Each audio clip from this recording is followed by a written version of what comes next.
Now, let's talk about Tesla. So I think due to the recent epic drawdown of the stock, it actually drew a boatload of attention from investors from all walks of life, myself included. So just some caveats before the Tesla community actually come to this video and lynch me in the comment section. So I don't really classify myself as the quote-unquote traditional value investor. Heck, I don't even know what does a value investor even mean anymore in this day and age. There's so many different definitions. To me, I think all smart investing is value investing, like what Munger said. Estimate the value of the business, buy it with a margin of safety. I don't think it's that hard. So it does not necessarily need to hit a particular metric such as having a price to book of 1 or a PE ratio of less than 10 in order for a company to be a quote-unquote value investment. So I think the most challenging task here is really trying to estimate the fair value or intrinsic value of Tesla as a company with a decent enough margin of safety to protect yourself from any unforeseen circumstances. So bulls will tell you that, hey, Tesla will be able to hit 20 million vehicles in 2030, easy. While bears, on the other hand, will say that competition is extremely strong. So I straddle probably somewhere in between. So at the time of the recording of this video, I have zero single Tesla stock position in my portfolio, so I hope that I can remain objective throughout. So I don't long, I don't short. So to kickstart this discussion, I'll split this video into a few parts. So firstly, I'll talk about why did I miss the Tesla boat in 2020 and 2021. Secondly, I will go through some of my fundamental assumptions of the company based on my own very surface level due diligence, and then crunch the numbers on my end to show you my own projection and my story for Tesla. And last but not least, what I would do with my own portfolio, and would Tesla have a position in my portfolio. Now, let's start with why I missed the Tesla boat in the first place. Probably because you didn't smash the like button. That's why. So jokes aside, the short answer is because I like staying poor. The long answer is because it didn't hit many of my own investing criteria back then. In retrospect, however, I would give full credit to Elon Musk for executing marvelously over the last 3 years. I was definitely impressed, and being impressed is an understatement. That said, it does not invalidate my decision of not wanting to invest back in 2019 to the 2020 period. So for context, Tesla only turned profitable in 2020 without a very strong track record prior. So it failed my first criteria of having a track record, because who knows if 2020 was just a fluke. Over the last 2 years, however, Tesla has utterly convinced me quarter after quarter that there is something magical going on here. So I would put that track record argument at the side now. So when the facts change, I would probably change my opinion too. Now, one of my biggest bear theses against Tesla in 2021 was actually a quote from Peter Lynch. So if I could avoid a single stock, it would be the hottest stock in the hottest industry. Of course, you can say that it is kind of hindsight bias after 2020 and 2021 has tied through. But I kid you not, literally friends around me were asking if I bought into Tesla, and how many of them were just essentially flaunting on me how much they've made and laughed at my abysmal performance in the stock market. So I think the symptoms were much more pronounced on the online space, where you have lives and businesses essentially built on the Tesla community. I'm not here to pass the value judgment on whether I think this is correct or wrong, but I'm just stating the fact as it is. So everyone was saying that EV was the future, bro. Tesla will be the only one left standing behind. So just because the stock fell by 70% doesn't mean that the initial thesis is broken.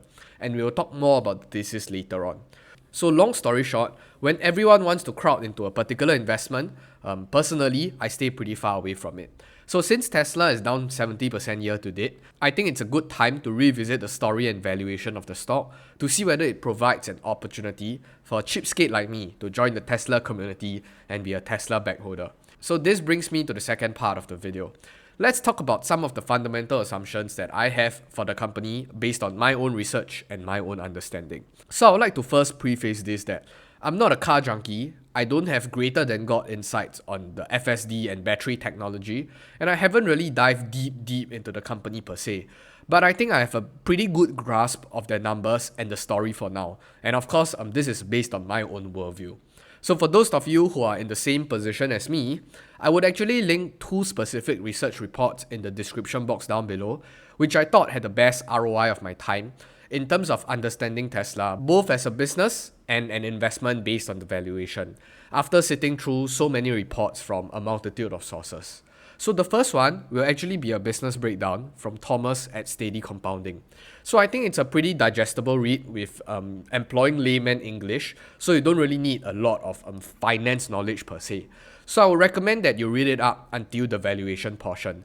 Because fundamentally, I believe that if you really want to invest in a company, you should crunch the numbers on your own. If not, you probably have no confidence because it's essentially borrowed conviction. The second one would actually be from Professor Damodaran, which was published sometime back in November of 2021. So some of the numbers he actually used, particularly the risk-free rate, the equity risk premium, might be outdated because throughout the last year, we know that many things have changed. But I believe that it's a good framework to think about the story of Tesla as an investment. I mean, at least it's a good starting point. Similarly, take many of his numbers with a grain of salt. So for Professor Damodaran's blog post, you probably need a healthy level of finance knowledge to really appreciate his thought process and why this is the specific number he used in this specific category. So after reading it, if you do have any questions or any doubts, you can leave in the comment section down below. I will try my best, to the best of my capabilities, to answer them if possible. Now, I wouldn't be spending too much time to actually sales talk you and tell you why Tesla is the best investment out there. This is not a Tesla bull channel. There is many other channels out there doing this. So instead, I'll try to lay out a few of the key assumptions and risks that I see from an outsider perspective. So on the bullish side, number one, this EV transition is basically like the internet in the 2000s. Tesla is sitting on a huge tailwind. Number two, Tesla is and remains the market leader in a crazy growing pie. So in the foreseeable future at least in the next 3 to 5 years, I don't see how Tesla is going to lose this lead. Number three, it has a strong brand, an established infrastructure network, and a cult-like following. And these three is basically the trinity, and it's extremely hard to replicate. Now, moving over to the key risks that I'm concerned with, particularly to the company. Number one, its relationship with China is actually rather complicated. And even though many bulls like to downplay it, I think it remains mission critical that Tesla has a strong foothold in China, both in terms of their manufacturing and also in terms of their demand foothold. So on top of that, I would speculate that the biggest competitor to Tesla, at least in the future, wouldn't be traditional automaker companies, but honestly, companies from China. So yes, China is a wildcard. Number two, Tesla is still primarily in the manufacturing business, so scaling and capital expenditure remains a key risk, even though they've executed pretty well thus far. Past performances don't guarantee future execution. Number three, Tesla operates in this premium segment space. So I would caution against using the terms such as Tesla is selling a luxury product. I don't necessarily see Tesla as a luxury product that can rival the likes of Ferrari or Lambo. So in the premium space at least, unless you have a really good value proposition to differentiate the product from its competitors, if not, the demand is actually relatively elastic. At least that's my own perspective. Many have been arguing for Tesla's full self-driving capabilities, but personally, I still have my own reservations on that front because honestly speaking, I don't know much about it. So with the recession and the high interest rate environment moving forward, so I'm worried that they are unable to defend their margins as they scale and demand slowly tapers off, especially when consumers are feeling the crunch in their pockets. So I'm not talking about the here and now, by the way. I know many people will immediately bounce back and just leave a comment below. Hey, you should look at Tesla's historical data, how sales have grown and deliveries were essentially on an exponential growth. So the markets are forward-looking. So yes, indulge in my story for a moment and don't be too quick to comment. So since I've laid out my own assumptions of the company and the story itself, it's time to convert this story into numbers.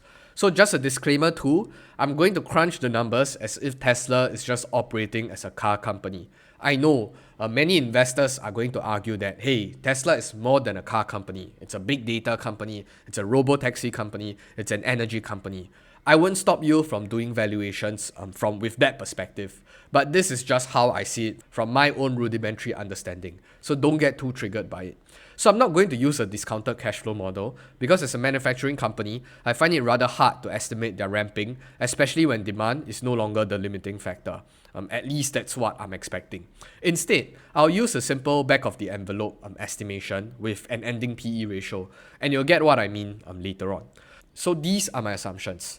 So I'm assuming that the average selling price of every single Tesla vehicle moving forward is going to go down to that $30,000 price range as they attempt to scale and essentially conquer a much bigger portion of the automobile market by gobbling up the entire media tier segment. So currently, Toyota actually has an average weighted price of their vehicles sold to be around $29,000. So I estimated Tesla's gross profit margin to be around 13%, in line with industry averages as similar to Mercedes, Ford and the Toyota, as they range between 12 to 13%. So I know many people are immediately going to comment that, you don't know a single thing about Tesla, their brand equity, their brand loyalty, their manufacturing prowess, how they're able to control costs, etc. Relax, I'm trying to be conservative here, so cut me some slack. I'm just trying to bake in the worst case scenario.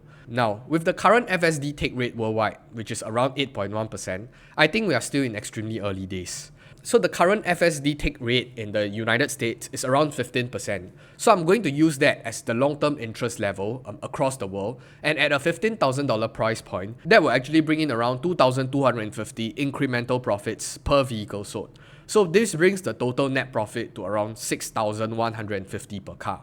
So today, Tesla is moving around 1.2 million vehicles per year, while the world largest, which is Toyota, is selling 10 million vehicles per year. So assuming that by 2030, due to Tesla's superior product or just by the sheer tailwind of the industry transition, at a 25% CAGR for the next 8 years, they will hit 7.5 million cars by 2030 or 5.2 million cars by 2030 at a 20% CAGR. So if you have to slap on an ending multiple of 20 on the profits, it will give me the respective ending market cap of Tesla as a company. So assuming that if Tesla continues trending downwards to around the $100 price point, $100 per share at least, that will represent around a $310 billion market cap. And given the two scenarios that I've essentially drawn out, it will return around a 10 to 15% CAGR as an investment vehicle if you decide to invest in Tesla. So you can pause the video to challenge many of my assumptions or even come out with your own numbers. So I would just like to emphasize that I'm being extra cautious here and extremely conservative. And God bless me, I can already feel Tesla bulls cursing me. But it's fine. I'm kind of used to it when Alibaba was gapping down day after day. So in my model, there are a few key issues. First, you have to believe that they can grow their vehicle sales, at least top-line growth rate, by a CAGR of at least 20 to 25% in the coming decade or so. I think that's fairly easy due to the tailwind they're sitting on. Second, you need to believe that they can achieve a 20% net profit margin, inclusive of the FSD pricing. However, in the future, if Tesla actually decides to include FSD for free for every single vehicle sold and bump up the cost of the vehicle, that will actually be a whole different calculation. So just keep that in mind. Thirdly, some of you might actually think that a 20 times PE ending multiple is too high, especially when other automobile companies only have a PE ratio of let's say 5 to 10. So I think that's a pretty fair critique. But you have to also take into account the other business arms that Tesla has. And of course, by 2030, the ending valuation multiple should also take into account the forward growth rates of the company specifically. And last but not least, I didn't take into account the idea of share dilution. So just keep that right at the back of your head. Which brings me to my last point. What am I going to do with this opportunity? Am I going all in? Probably not. But I think based on my previous expectations of Tesla, I always thought that Tesla as an investment was too expensive for my liking, which is why I've never been near Tesla as a company. However, with the current correction, I would seriously consider. That said, given my past experiences with falling knives and the narratives around Tesla today, I think we are currently straddling between the denial and the panic phase. So I don't think that we have yet reached depression phase, but as long as there is a good enough margin of safety, and especially for investors that has been eagerly waiting on the side, I wouldn't discourage you from adopting like maybe a DCA approach to essentially even out your entry price and not be hit by the great volatility. So with that, I hope I won't get too many hate comments below, and I'll see you in the next video, but more importantly, I will see you on the moon. Goodbye!